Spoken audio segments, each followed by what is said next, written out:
Paul Hopp. Paul Hopp, mina olen tavaliselt käinud Maksimas. Olen ka Maksimas käinud. Sealt ka näiteks. Maksimaa väga hea koht, ma ütlen küll. Ja aga Paul Hopp on nagu üle kõige. Tead, miks Paul Hopp on hea või?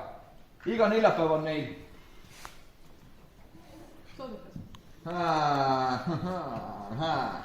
Soodukad.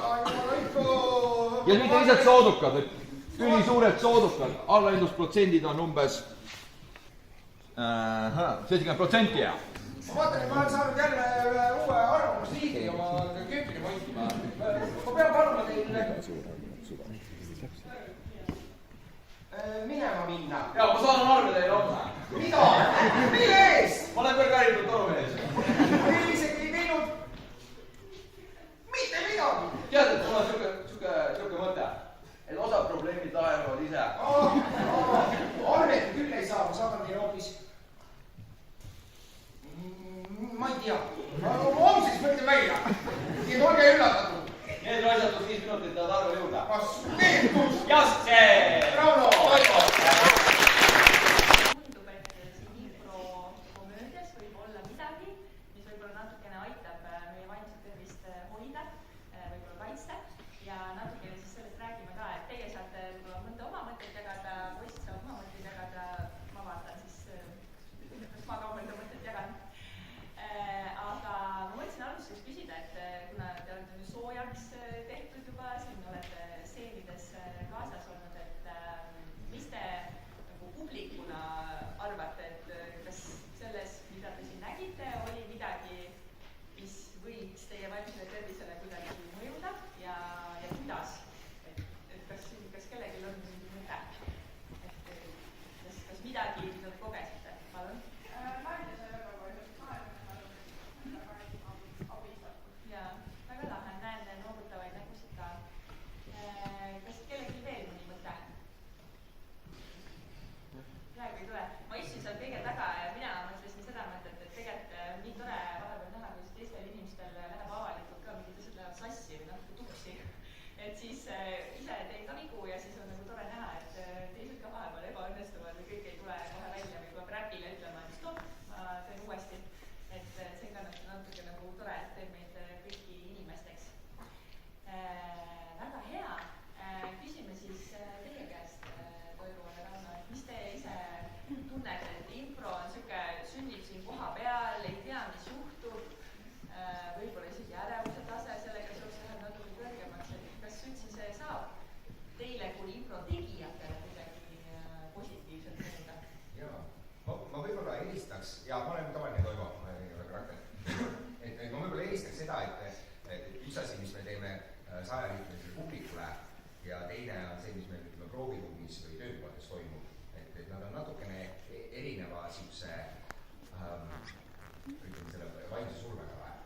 Et kui sa astud rahva ette ja nad tahavad olla meelelahutatud, siis paned ikkagi surve peale, et me sellega taustal ikkagi näeme vaeva ja töö, et sellest üle anna, et olla siis ikkagi suuta ennast väljendada. Aga kui me lähme töötubadesse või me teeme improtunde, siis see on see koht, kus me saame turvalises keskkonnas läbi mängida väga huvitavaid situatsioone, mis päriselus tooksid kaasa võib-olla pöördumatud tagajärjed. Aga me saame seda situatsiooni niimoodi mõnusalt ja lõbusalt ja läbi nalja, huumori kogeda. Ja see kogemus jääb siis kandma. No lisaks sellele naeruvavastavale sellele efektile. Ma lisan seda, et kuna ma teen improvisatsiooni, siis kui ma olen Toivoga laval, ma ei tea, mida Toivo tegema hakkab, ehk siis mu praktilise poole pealt mul pole mõtet väga muretseda enne, kuni see hetk kätte jõuab. Ja siis selle tõttu ma olen kaotanud sellise ettemuretsemise ära, et pärisellu tuli see aastaid tagasi, kui ma töötasin ühes restoranis ja ma teadsin, et ma sõidan tööle bussiga hommikul ja ma tean, et mul on suur grupp tulemas ja see on alati stressirohke, mingi palju jooksmist ja mingid segadused, et ma tean, et tuleb stressi sellega. Ma sõidan umbes bussis võib minna 45 minutit ja ma olen bussi peal ja tunnen sellist stressi selle algava töö pärast. Siis ma sain aru, et oota, aga see töö hakkab, see grupp tuleb alles kell 1 päev, praegu kell 9 hommikul. Et kas ma võiksin selle stressi lükata sinna alates kell 9, siis kui nad tulevad, et kas ma pean ette stressama. Et ma ütlen, minu minu vaimse tervise jaoks on nagu see impro tegemine või see impromeetod või kuskile koosolekule hiljaks. Noh, ma saan olla, ma olen hiljaks, õhustress, eks ole, aga ma jään hiljaks stressiga või ilma stressita, vahet pole, mida ma teen, ma jään nagu nii hiljaks. Siis ma lihtsalt olen nagu, naudin Saaret Bendina olen nagu, ma jään hiljaks. Ei lähegi koosolekule. Jah, ei, mõne ei lase, aga lihtsalt ma olen nagu, ma jään hiljaks, noh, et ma õpin sellest paremini, aga ma olen lasknud lahti sellest mõttetust ekstra tegevusest, mis teeb kehale halvatunnet. Ehk siis nagu see torumees seal lõpus, et kui see probleem lahendamise ära. Kusjuures ma tahtsin ka refereerida, selle võib panna oma kultuurimärkmikusse, väga palju ei õppida täna. Väga lahe. Kas kellelgi teist on midagi küsida Toivo ja Rauno käest? Sellega seoses, mida te nägite? Kuidas te seda teete või mis iganes? Ma mõtlen, et aru saada, kuidas me teeme. On või? Kõik on nagu... Nii keeruline. See tundub keeruline või? Okei. Ma pole üksi vist seda öelda. Okei, ma küsin seda, et mõelge, võib-olla teil on kellelgi midagi küsida. Ma küsin vahepeal seda, et mis te siis teete, kui nagu päriselt lähebki tuksi või kiilude kinni laval, et mis siis saab? Kas te üldse kogete seda? Siis tundub, et te ei koge seda. Kogeme. Mõnikord ikka läheb nihu. Impro on natukene ka vigade peitmise kunst. Lisaks sellele, et sa aktsepteerid. Et ma arvan, esimesed aastad, kui me tegustasime, siis kõige raskem oligi toime tulla sellega, kui etendus ei läinud nii, kuidas sa tahtsid. Ja hästi palju eneseusumist oli see kaasa. Et nagu, mis teil ikka ei ole hea. Enesekriitika kogu aeg tampis. Kuniks sinnamaani, ma mäletan, oli see etendus, kus me Raunaga läksime minema ja me tõdesime, et see oli raske etendus ja ei tulnud välja. Ja see enesega leppimise koht, et iga etendus ei olegi hea. Kuidagi ka vabastas selle stressikoorma alt, et me oleme täna siin, me teeme seda nii intelligentsuse tipust, kui me suudame ja kui läheb sassi, siis me lepime sellega just see, et me oleme inimesed, me tulevad sisse teada, me ei tea, mis saab, see ootumatus. Ja tuleb üks seit meelde, üks väga õpetlik seit. Kunagi oli tudengite kohvik Pööning ja Pööning pidas sünnipäeva. Seal oli ka umbes 100+ hunnik noori, seal oli veel suured artistid esinesid. Enka pidi tulema, hull nagu siuke mingi piduvärk ja meid kutsuti ka sinna, meil üldiselt läksime sinna impro-räppi tegema veel 6 aastat tagasi. Ja mäletan, ma hakkasin pliidiga pihta ja ma nägin, et Rauno jooksis kinni keset etendust. Ja sul on need noored, kes on peole tulnud ja tahavad saada mingi teada meelelahutust, siis on köögis on kulp. Kaadega, see raske, aga mõte ei jooksevad kinni. Okei, see läks hästi. Ja, teeme uuesti. Kõik on nagu nad on koomikud, on ja. Et nad on tutvustati kui improkomeedia. Siis ma olen okei, Rauno, paneme uuesti käima. Ja, nüüd läheb, nüüd teeme korralikult ära. Ja hakkab pihta ja Rauno jälle lukus. On nagu ei tule mitte midagi. Me oleks võinud lasta see pea norgu, joosta lavas.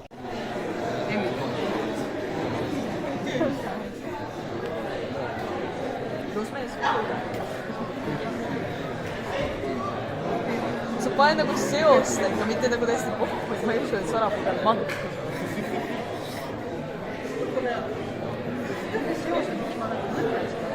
Sa oled seost mank. Makse. Oh, joo.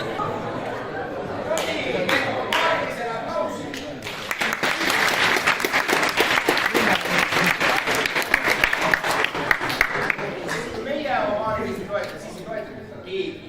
Hästi kiirelt lihtsalt küsin, mis on tegija viimane sõna? Trap House. Mis teile oli? Hobune. Mis muu teile üldse? Mari Kummel.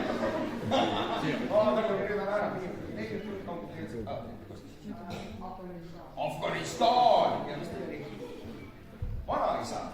Vau, kõik erinevad. Hakkasime samast kohast pihta, eks ole.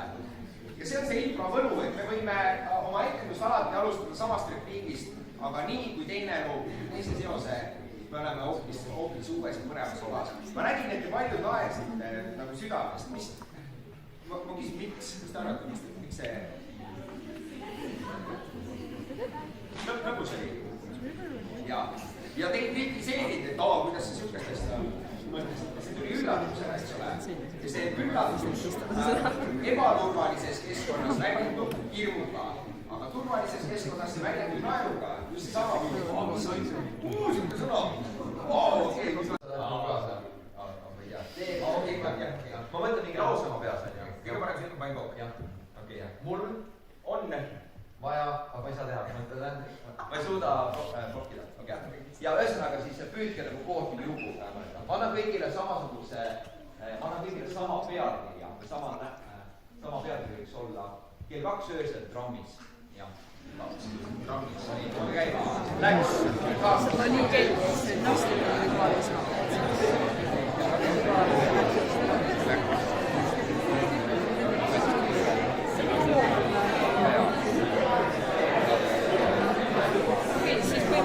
Alguses kell 2 öösel ja siis ma ütlen mingi nüüd suvaline sõna ja siis seal terves algust toimub. Peale. Oli. Mustas. Sõit. Mis see oli?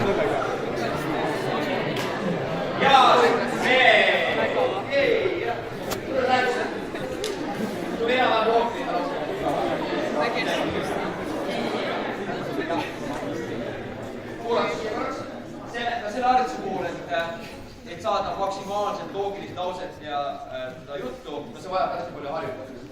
Aga üldine kogemus, ma ei tea, mis teil enam tuli? Ott jooksis kell 2 öösel trammile, kus ta sõi pähkleid ahvelist. Okei, ahvelist ahvelist. Ma ei tea, mis lugu teil tuli? Sina? Ei, sorry, tema. Ja see on tervine. Kell 2 öösel jooksid poisid trammi ja need linna peale. Nice. Teine lugu, kus jooksid trammile. Kellel oli veel lugu, kus jooksid trammile? Ma tahtsin 2 asjad näidet, kus jooksid trammile. Mis on tõena? Mis lugu teil oli?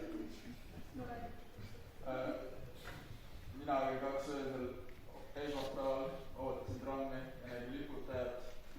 Seda ootasin oma sõbrad, kes samaga liputada. Okei. Kõigil olid lipud käes. Ja te näete, kuidas see asi hakkab välja kooruma ja kui vähe me tegelikult omame kontrolli selle protsessi üle. Et kuigi teie roll oli 50% või 33% sellele, siis me tegelikult ei kontrolli. Oleme sunnitud natukene kontrollist lahti laskma. Ja impro ongi see uus hea tööriist, kuidas oma ideedest mitte loobuda, aga õigel ajal lahti lasta, et te saaksite koos edasi asju ehitada. Ja meie aeg siin Raunoga siin mugavalt otsa saama, me laseme teid kohe lendu, aga soovitame soojalt külastada siis kodulehti peaasi.ee, kus te saate siis vaimse tervise ABC kohta infot ja muidugi ruutu10.ee, kus saate siis meie tegemiste ja toimetamiste kohta infot. Loodetavasti teil see tund oli vahva lahe ja meie südamest tänan, et te olite nii soojad.